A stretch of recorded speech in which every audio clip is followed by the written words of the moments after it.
The sound that broke me wasn't a shout. It was the quiet scrape of a fork pausing halfway to a man's mouth. My husband's fork.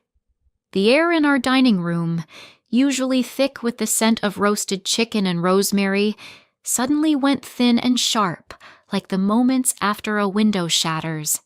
His hand, holding the fork laden with the potatoes I'd mashed with sour cream and chives just the way he liked, was frozen in the space between his plate and his lips.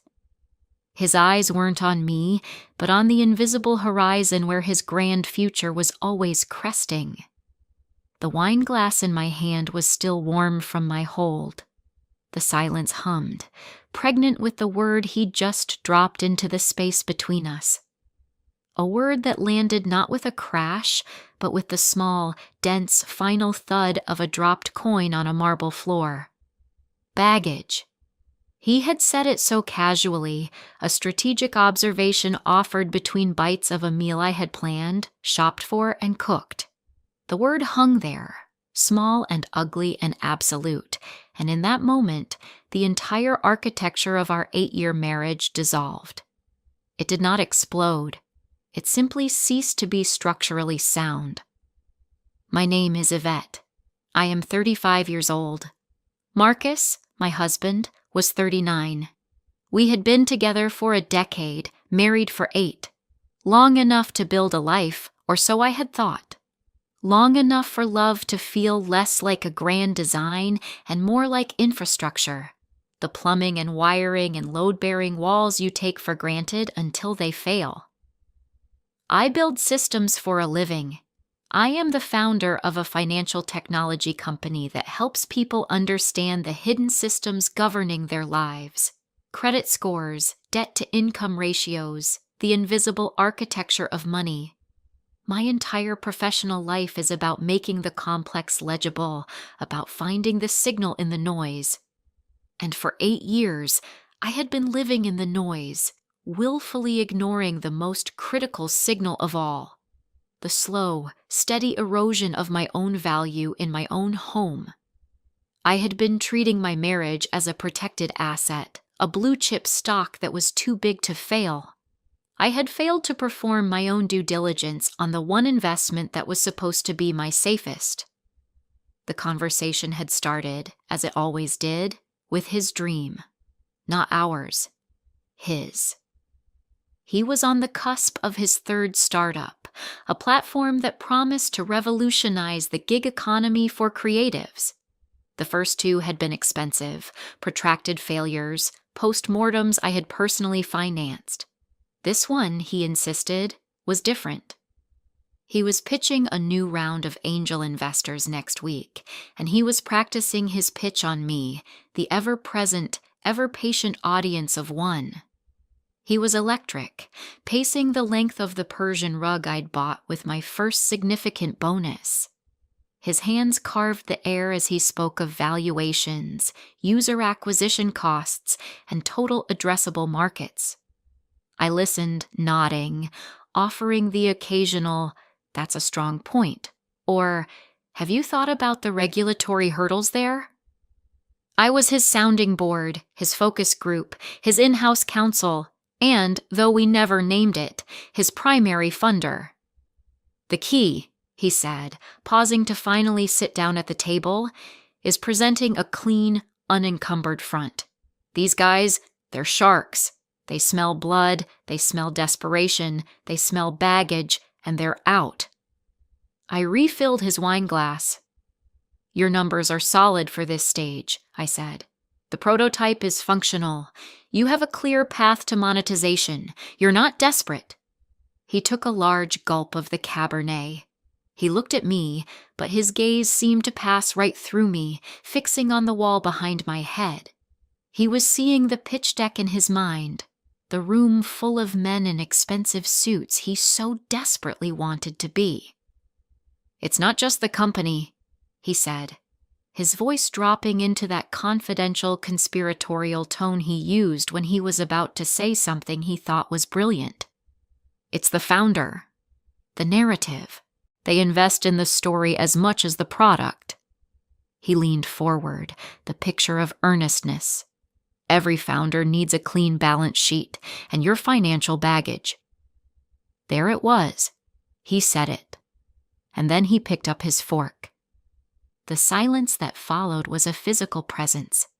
It pushed the air out of my lungs. The hum of the refrigerator in the kitchen suddenly sounded like a jet engine. The ticking of the grandfather clock in the hall became a hammer blow, each second marking the demolition of a life I thought was mine. He hadn't even noticed the impact. He was chewing the potatoes I'd made, his jaw working rhythmically. For him, it was a data point, a line in his pitch. For me, it was the end of the world. Baggage. A thing you carry, heavy and unwanted. A burden from a past you wish you could shed. An encumbrance. A liability. For the last 3 years, that liability had been transferring a portion of her 6-figure salary into his LLC's bank account every quarter. The first time, I created a ledger in Excel. I labeled the columns: date, amount, purpose, status. The first entry read, loan for Q3 operating expenses. Status, unpaid. It felt responsible, like a proper investment in his dream. A loan between partners. I believed in him, or at least, I believed in the man I had married. The brilliant, charming, ambitious man who had swept me off my feet with his visions of changing the world. The second transfer was for bridge funding. The third for server costs. After a year, the purpose column got vaguer. Q2 shortfall, marketing push, and the status column remained a resolute, unbroken line of unpaid. 3 years of quarterly transfers, 12 entries in a ledger only I ever saw. The Sunday I stopped labeling them loan and just typed transfer was the Sunday I stopped lying to myself. I wasn't an investor. I was an allowance. Baggage doesn't offer loans. Baggage gets carried. He swallowed his bite of potato and looked at me, a flicker of awareness in his eyes for the first time. I must have had a strange expression on my face. "What?" he asked, his brow furrowed with mild irritation, as if I were the one disrupting our pleasant dinner. I didn't answer. I just looked at him. I saw him, really saw him, for the first time in a long time. Not as my husband, my partner, the other half of my whole. I saw him as a line item, a recurring expense on a balance sheet that was profoundly, catastrophically unbalanced.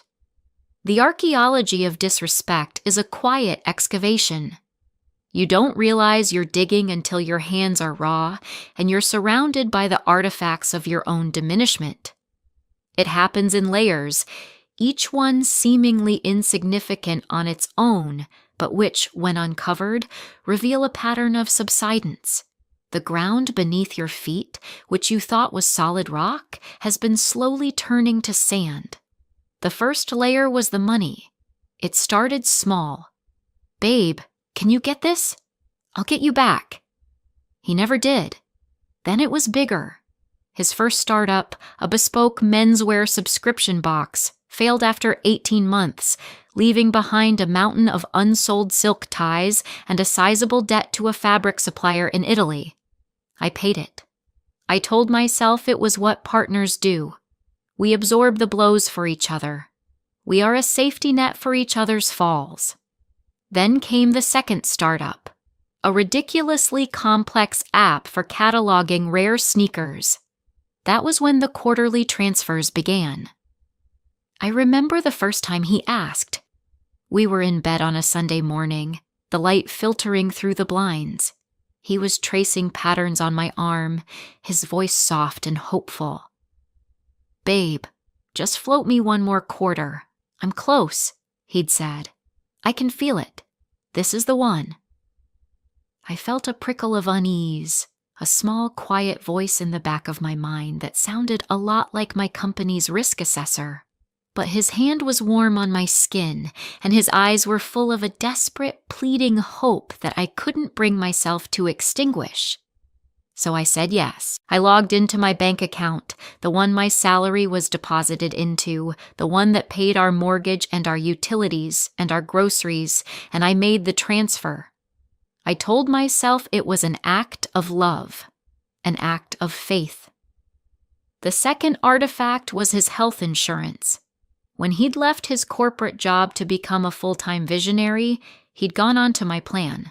Then, when his second company officially dissolved and he was in between pivots, he needed Cobra, $847 a month.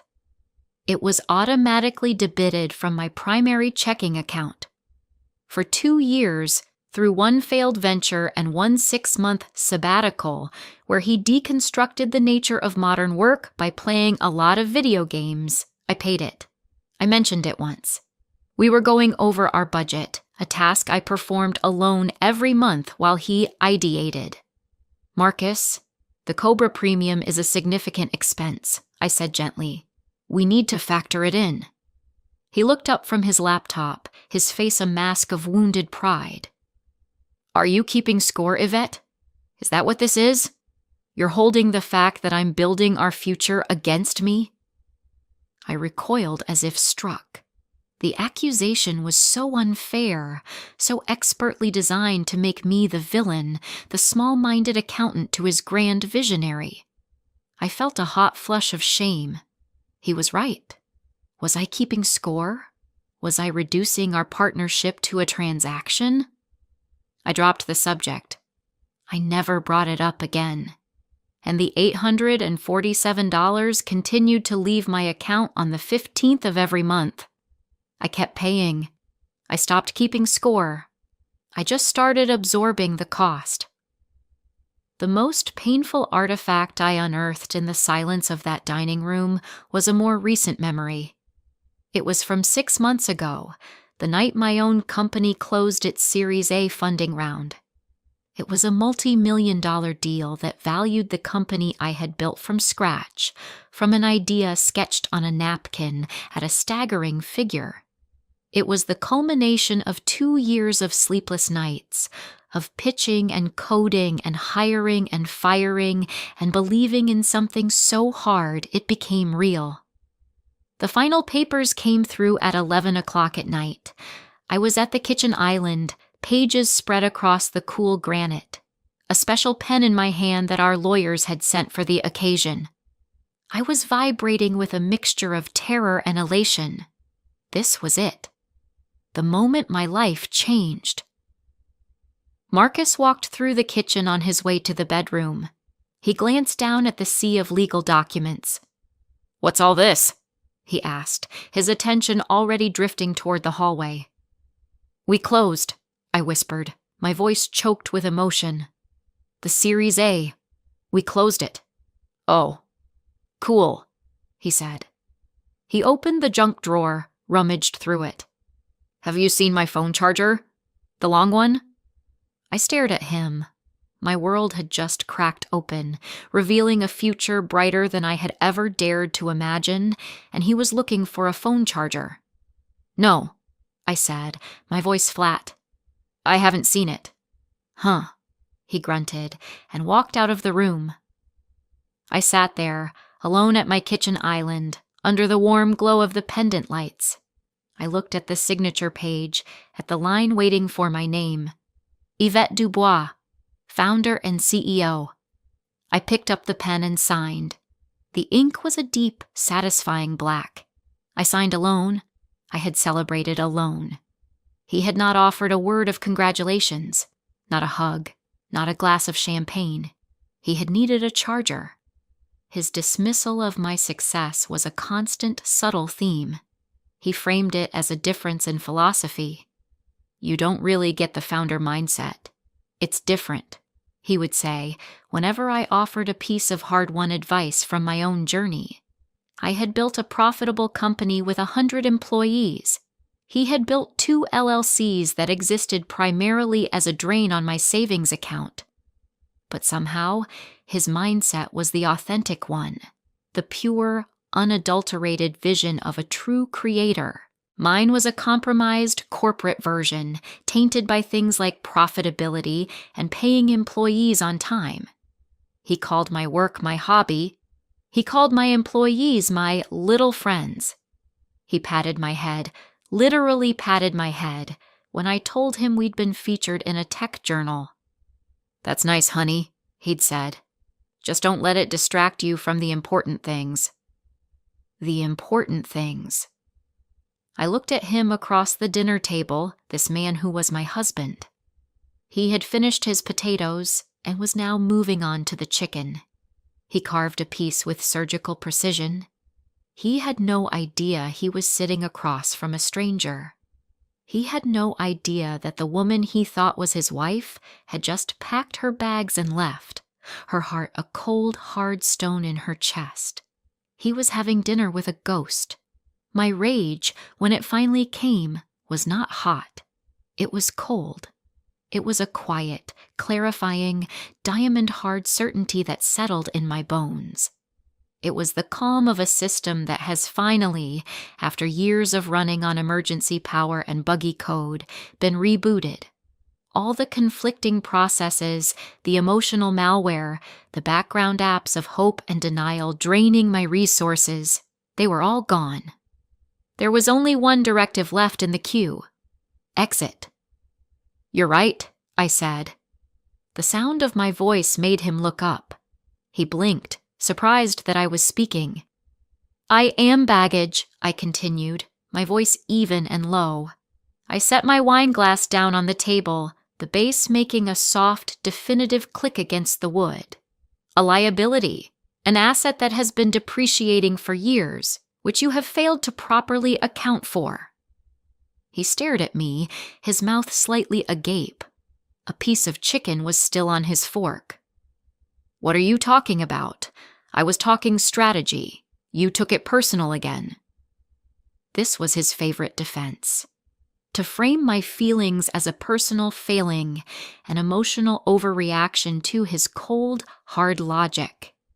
For 8 years, it had worked. I would question my own reaction. Am I being too sensitive? Am I misunderstanding? I would apologize for my feelings. I would make myself smaller to accommodate his grand, unfeeling pronouncements. "Not tonight." "I didn't take it personal, Marcus," I said, and the calmness in my own voice surprised me. It was the voice I used with venture capitalists, with hostile board members. It was the voice of a CEO. "I took it as a final report. The numbers are in. The audit is complete. You have been a net loss for 36 consecutive quarters." He put his fork down. The clatter was loud in the sudden stillness. "Now you're just being dramatic, Yvette. What the hell has gotten into you?" "Clarity," I said. "That's what's gotten into me." I stood up and began clearing the plates. My plate. His plate. The platter of chicken, the bowl of potatoes. I moved with a strange, fluid economy, my body feeling light and efficient. He watched me, his face a thunderous mask of confusion and anger. He was accustomed to my tears, my hurt silences, my eventual pleading attempts to reconnect. He was not equipped for this cold, administrative competence. I scraped the remnants of our last meal into the compost bin. I rinsed the plates and stacked them in the dishwasher. I wiped down the counters. I was erasing the evening. I was erasing us. Each motion was a deletion. Each swipe of the sponge was a keystroke hitting backspace. He followed me into the kitchen, his heavy footsteps on the hardwood. "Are you going to talk to me? Or are you just going to do this silent treatment thing?" I turned from the sink, my hands dripping with water. I didn't bother to dry them. "I have nothing left to say to you, Marcus. You said it all. You gave the final presentation, and it was very, very clear." I walked past him, out of the kitchen. He called my name, his voice tight with frustration. I didn't turn back. I went into our home office, The one I paid for, with the desk I'd assembled on the laptop I'd bought him. On my side of the large partner desk sat a neat stack of my own corporate documents. On his, a chaotic jumble of notebooks, loose papers, and 3 different coffee mugs. Pinned to the corkboard above his mess was a quote from Steve Jobs. I sat down in my leather chair. I felt a profound, unnerving calm. The decision had been made. The code was compiled. All that was left was execution. On Monday morning, Marcus left at 9 to meet a potential collaborator for coffee. He kissed me goodbye, a quick, distracted peck on the cheek. "Try to be less emotional today, okay?" he said, a clumsy attempt at a joke. I smiled a thin, bloodless smile. The moment the door clicked shut, I began. My preparation was not a frantic, tear-stained packing of suitcases. It was a logistical operation.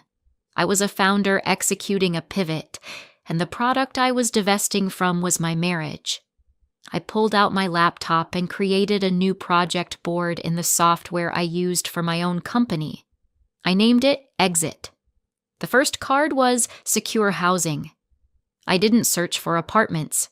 I called a corporate relocation specialist I'd used for my C-suite hires. Within an hour, I had 3 options for fully furnished, high-end short-term rentals in uptown Charlotte, available immediately. I chose one with a view of the skyline and a dedicated home office space. I signed the lease digitally and wired the deposit and first month's rent. The keys would be with the concierge. The second card was logistics. I called a moving company that specialized in discreet professional moves. Not the guys with a pickup truck, but a white glove service. I booked them for Thursday. "We'll need 4 men and 1 truck," I told the coordinator. "We are packing 1 home office, 1 walk-in closet, and a portion of a master bathroom. Everything is to be boxed, moved, and unboxed at the destination. The owner of the other half of the property will not be present. Your men are not to engage him if he appears." There was a pause. "We handle situations like this every day, Ms. Dubois," she said, her voice a comforting balm of professional detachment. The third card was financial separation. This was my area of expertise. I spent the next 3 hours on the phone with my personal banker, my lawyer, and my accountant. I moved half the money from our joint savings account, the half that was legally mine, into a new individual account. I opened new credit cards in my name only. I had my lawyer draft a separation agreement, one that was ruthlessly, scrupulously fair. It outlined the division of assets, including a clause that formally forgave all intraspousal loans made to his various LLCs, rendering them gifts. A final, generous act of erasure. The cost of my freedom. I worked with the methodical, emotionless focus of a surgeon. Each call made, each document signed, was a suture closing a wound. I felt no rage, no sadness. I felt only a profound sense of purpose. I was untangling the systems, severing the dependencies, de-risking my own life. It was the most important work I had ever done. On Tuesday, while Marcus was at the gym, I packed personal documents, jewelry, and sentimental items into 2 small boxes and drove them to my sister's house. My sister Maya opened the door, took one look at my face, and simply nodded. She didn't ask questions. She just took the boxes from my hands. "I have the guest room ready," was all she said. She had been waiting for this day for years. On Wednesday, I went to work. I led my team meeting. I took a call with our West Coast investors. I approved a new marketing budget. I was a woman living a double life, and the strange part was, my real life, the one in the corner office, with the whiteboard full of projections and possibilities, felt more solid and true than the life I was about to leave behind. That evening, Marcus was in a good mood. His pitch was the next day, and he was buzzing with nervous energy. He made a rare gesture of affection, coming up behind me as I stood at the kitchen counter, wrapping his arms around my waist. "I love our quiet nights," he murmured into my hair, resting his chin on my shoulder. I froze. I was on my laptop, reviewing the final confirmation from the moving company. The irony was so thick, so suffocating, I thought I might choke on it. He was holding on to a woman who was already gone. I was a ghost in his arms. "Me too," I said, my voice a stranger's. I closed the laptop. "What are you working on?" he asked, trying to peer at the screen. "Just some work stuff," I replied, sliding it away. He accepted the answer without a second thought. My work had always been a closed book to him, a mysterious and vaguely uninteresting country he had no desire to visit. His lack of curiosity, which had once felt like a slight, was now my greatest asset. It was the camouflage I wore as I dismantled our life. Thursday morning, the day of the exit, the day of his big pitch. He woke up early, humming in the shower. He came out wrapped in a towel, radiating confidence. He spent an hour choosing his pitch suit, a navy blue number I had bought him for his birthday 2 years ago. "How do I look?" he asked, preening in front of the full-length mirror. "Like a founder? Like a man who can be trusted with $2 million? "You look great, Marcus," I said. And he did. He looked handsome and vital and completely oblivious. My heart gave a small, painful lurch, a phantom limb of a feeling that was no longer mine. It wasn't love. It was nostalgia for a story that had never been true. He left at 8, giving me a confident kiss. "Wish me luck," he said. "Good luck," I said. I meant it. His success or failure was no longer tethered to my own. It was just a data point in a world that no longer concerned me. At 9 o'clock sharp, the movers arrived. 4 men in crisp dark blue uniforms. The supervisor, a tall, stoic man named David, shook my hand. "Ms. Dubois, we're ready when you are." The next 3 hours were a master class in quiet efficiency. They worked with a hushed, respectful reverence, as if they were handling precious artifacts in a museum. They packed my clothes, my books, my shoes. They dismantled my half of the office. They wrapped my framed degrees and the awards my company had won. My life was being systematically boxed and sealed. I walked through the house one last time, a stranger in a place that had been my home. The rooms looked cavernous, incomplete. His things seemed randomly scattered like the remnants of a shipwreck. The absence of my presence was already a palpable force. The empty shelves in the walk-in closet, the bare surface of my nightstand, the single toothbrush left in the holder in the bathroom. My final stop was the office. My side of the desk was completely bare, wiped clean. On his side, amidst the chaos, sat a document I had printed out that morning, the operating agreement for his new LLC. He had asked me to review it, and I had, marking it up with notes in red pen. He had been meaning to sign it for a week. It lay there, waiting for his signature to make it official. I picked it up. I walked around the desk and placed it squarely in the center of my now empty side. I didn't leave a note. I didn't leave my rings. I left a piece of unfinished business, a silent testament to the labor he had taken for granted, the infrastructure he had never bothered to understand. His unsigned operating agreement, sitting on my side of the desk, was my final financial statement. It said everything that needed to be said. I walked out the front door and did not look back. The first call came at 5:17 p.m. I was standing in my new apartment, a sleek, modern space on the 22nd floor. The city of Charlotte glittered below me like a spilled box of jewels.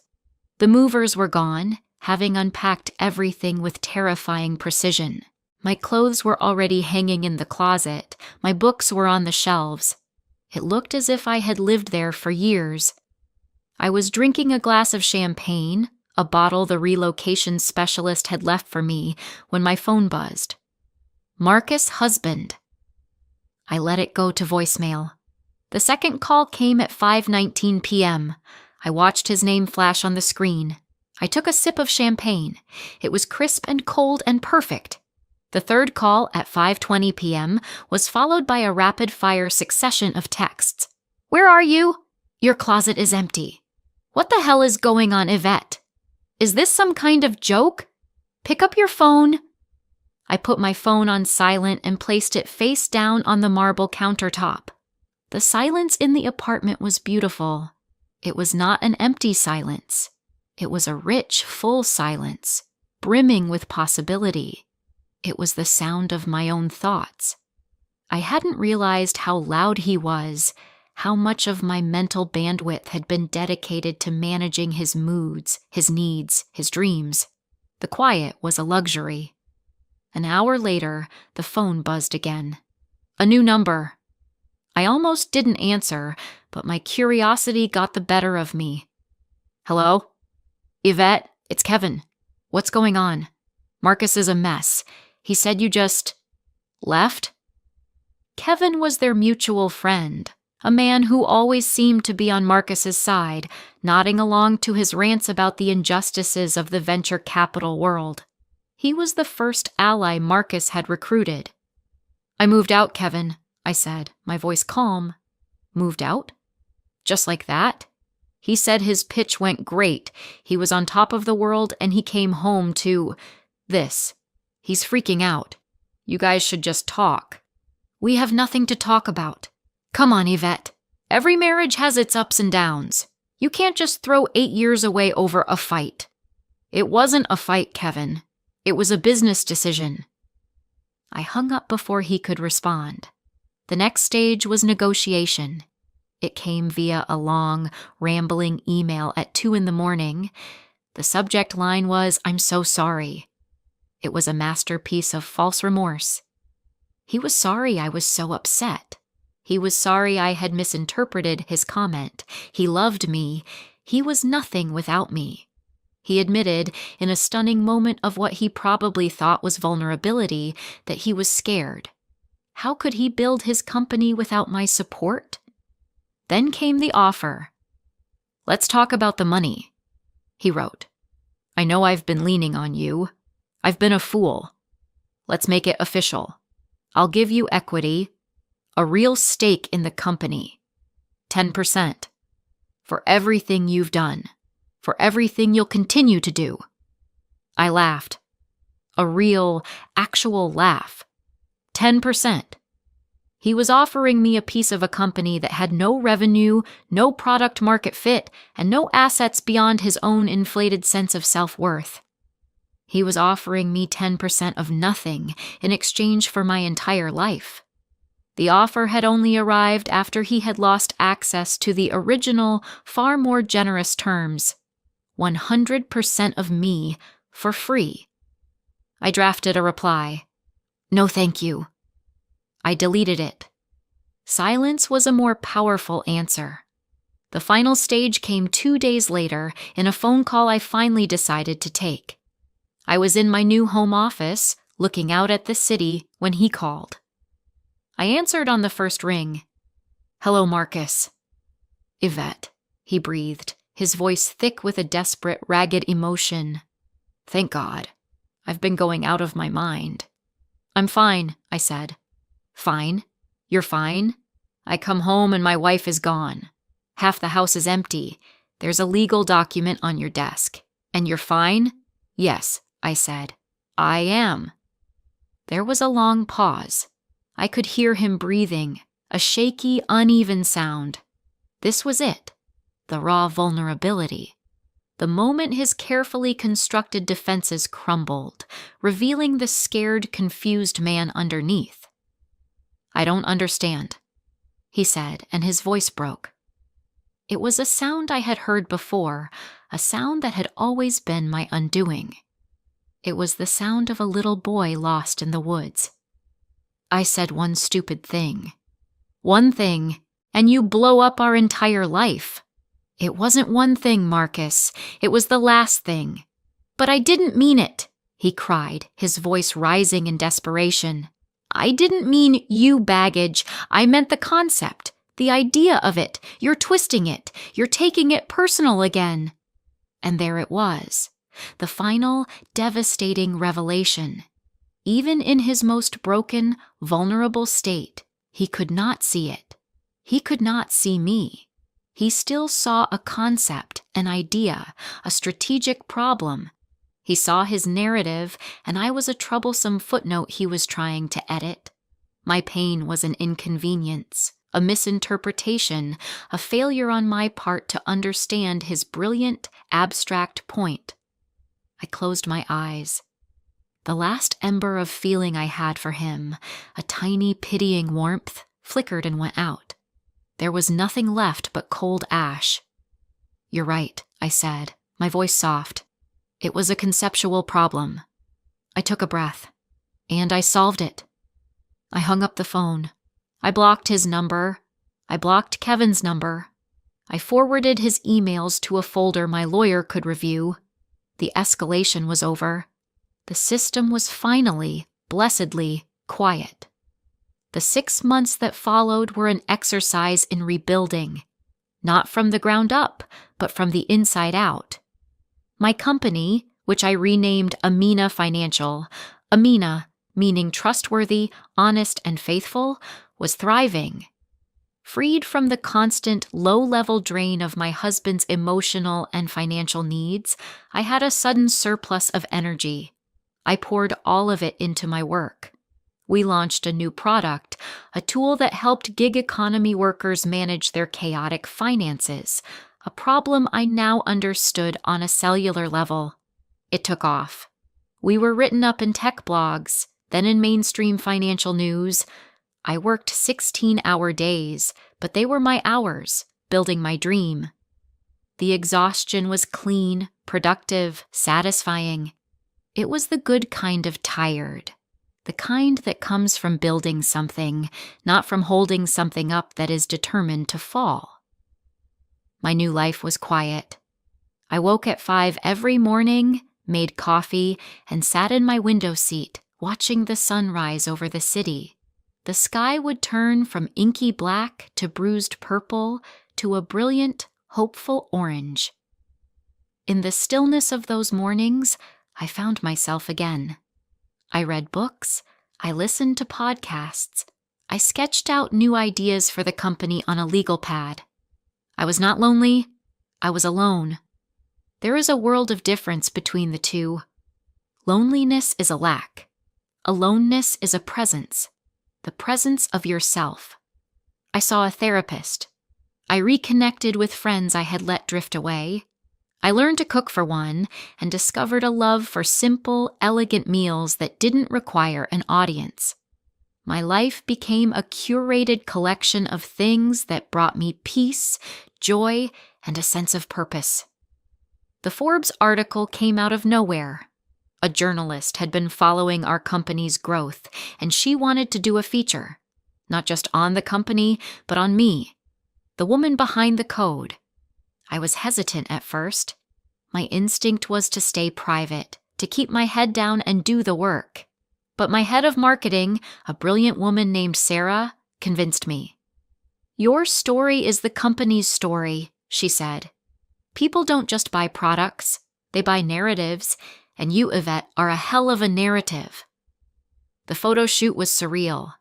They had me in my office, in our open plan workspace with my team, and on the streets of Charlotte. The photographer kept telling me to look powerful, to look into the lens as if I owned the world. I didn't have to fake it. I didn't know I was going to be on the cover until the day it hit the newsstands. Sarah called me, screaming with excitement. I drove to the nearest bookstore, my heart hammering in my chest. And there it was. My face, looking out from a sea of magazines. My hair was pulled back, my makeup was minimal. I was wearing a sharp, dark blue blazer. My expression was not smiling. It was calm, direct, and unflinching. And the headline, in bold white letters, Yvette Dubois and the 300 million mission to fix your finances. I bought a copy. I sat in my car in the parking lot and read the article. The journalist had captured it all, the grit, the vision, the relentless focus. She called me a force of nature, the new face of fintech. She wrote about my passion for demystifying money for those who felt locked out of the system. There was a line, near the end, where she asked me about my philosophy on investment. I believe in investing in things with solid fundamentals, I was quoted as saying. I don't chase hype. I don't throw good money after bad. And I'm not afraid to cut my losses when an asset is chronically underperforming. I thought about Marcus. I wondered if he would see it. Would he be in an airport, grabbing a coffee? At a grocery store, waiting in the checkout line? I imagined the moment. Him, glancing at the magazine rack, his eyes scanning and then stopping. The jolt of recognition. The double take. My face, 10 times life size, staring back at him. My name, in a headline that quantified my worth in a language he could not possibly misunderstand. There would be a flash of anger, I was sure, a surge of bitter, resentful pride. He would tell himself it was because of him that I was driven by a desire to prove him wrong. He would find a way to make my success a part of his story. But then I imagined, in a quiet moment late at night, the truth would settle in, the cold, hard math of it. He had called me a liability, and the world was now calling me a $300 million asset. He had held a winning lottery ticket and used it for a bookmark. The magnitude of his loss, his catastrophic miscalculation, would be absolute. He hadn't just lost a wife. He had fumbled an empire. I felt no triumph. No, I told you so. Just a quiet, profound sense of peace. His reaction, his feelings, his story, they were no longer my concern.